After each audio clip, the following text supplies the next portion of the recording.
Mel King is a long-time community activist, would you say?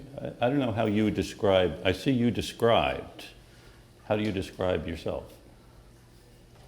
Well, first of all, before going into elected office, I was involved in different organizing efforts. And so I realized that organizing in the legislature meant getting the number of votes to support the issues that you were raising. And that my work and skills out in the community became a matter of applying some of the techniques. One of the bills that I got through was the Community Development Finance Corporation, which provided resources for community development groups to do housing, job creation, etc. Now, you grew up in the South End, in a part of the South End that is no longer, well, actually it's now being redeveloped as housing in the New York streets. Yeah, I want to challenge the framing, Okay. because I believe that when I lived there, it was probably the most developed community on the planet. Because we saw development in human terms.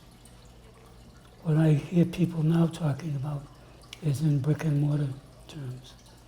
Well, development has to be about people. Otherwise, the buildings, the roads, according to Murray, don't mean anything. So I grew up in a community where there were 32 different racial, ethnic, and cultural groups, where the street was where our activities took place. There were Armenian sisters who got married on the same day, and they did the ceremony in the church, but the party and everything was right on the street, so that everybody could participate. People used to come out, sweep things down, really clean it, the streets, so that they could play sports, but also for an activity like their wedding reception. So that, to me, is real community development.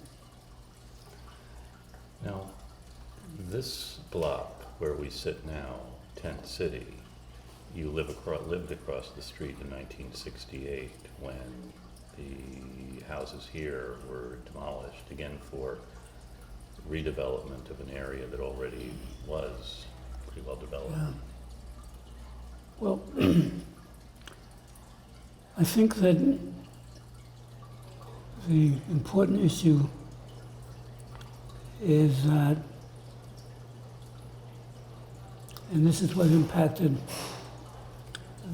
the New York streets where I lived and grew up, that as the idea of some place becomes more valuable, then the people with resources who I believe in manifest destiny, and everybody understands that this was something that said to people they had the right to the land no matter who was on it. And so that was what the call was when they took the land from the native people who were here. Well, it's still a part of what goes on where they say the land is more valuable for this group than it is for the people who are already there. And so the urban removal process was a reflection of that. In order to do that, they had to say that the area was blighted and that there were problems in it. And it was funny because when I was at college in South Carolina, my wife just walked by. When I was in college in South Carolina, my folks sent me a copy of the Traveler newspaper. And in it, they said that I lived on Skid Row. We called it home. So it's about who defines it as being an important place, and then who has the power to have their destiny proven.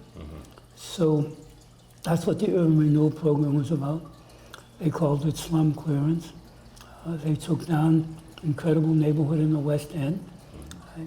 If you've been to the West End Museum, you have a sense of it. When I went to high school, there were friends from the West End, and we shared in common the rich cultural diversity that existed. So I always want people to understand the use of the term community development in relationship to people and not brick and mortar. Here, the urban renewal program started by tearing down buildings. They did the South End where I grew up. They were on Castle Square. By then, I'm back from college and I'm working for the Lincoln House, and fortunately, there were some people there who got it. They organized, and even though they didn't stop them from tearing down the Castle Square area, they made the BRA in the city commit to rebuild over there, and that's a piece of the story that I think is important for people to see and hear about. So that the people who were there got first dibs on coming back. Well, as we progressed, in terms of the rest of the South End, the idea we thought we had an agreement with the Redevelopment Authority on was that they would not tear down any buildings until they had an on-site apartment or building for people to move to. And we thought that they violated that commitment. And so that's when we put the picket line around these blocks and stopped people from using the parking lot. And we took it over. People brought tents and whatnot to sleep in, etc. I was just talking to somebody yesterday who stopped my wife and I and said, "You don't remember me, but I was one of the people who slept overnight in those tents at Tent City." What did she say, 50 years ago, something like that. So that's what the impetus was. But there's another side to this story that is very interesting. The planning group for the city were people who were anointed by the mayor, the head of the Redevelopment Authority. And what we did with the research was found out that the urban renewal laws mandated an elected neighborhood committee making the decisions about what would happen. And so once we found that out, we were then able to push the mayor and the city, with support from people like Tom Atkins, Joe Timothy, to change.